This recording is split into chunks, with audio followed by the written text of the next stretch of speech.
bella granita fresca con questo caver. Che dicite? Ah, vogliamo fare? Ecco, pigliate carta e pelo e un chilo di limone e venite a presa a me. Bella pentola, metteteci tutte le bucce di limoni e aggiungete 250 g di zucchero. Lasciamo a fuoco moderato le bucce di limoni e lo zucchero finché le bucce del limone non diventano morbide.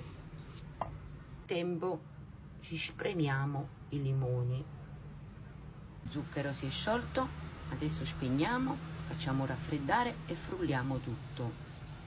Adesso prendiamo tutte le buccette di limone che abbiamo cotto nello zucchero e lo mettiamo nel boccale del frullatore ad immersione. Anche lo sciroppo di zucchero che si era formato cuocendo le bucce e adesso frulliamo tutto. Succo di 1 chilo di limoni che ho spremuto e filtrato. In realtà anche questo andrebbe filtrato, però a me mi piace che ci sono i pezzetti di limone dentro.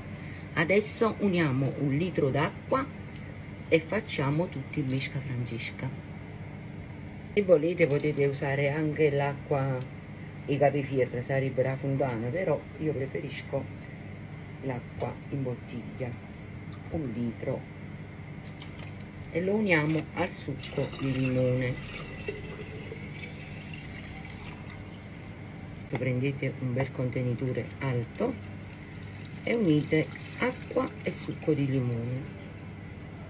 Adesso uniamo le bucce di limone e lo zucchero che avevamo fatto prima e mescoliamo tutto. Mettiamo con un coperchio e mettiamola nel freezer. Verità, a me mi è venuto proprio pulito.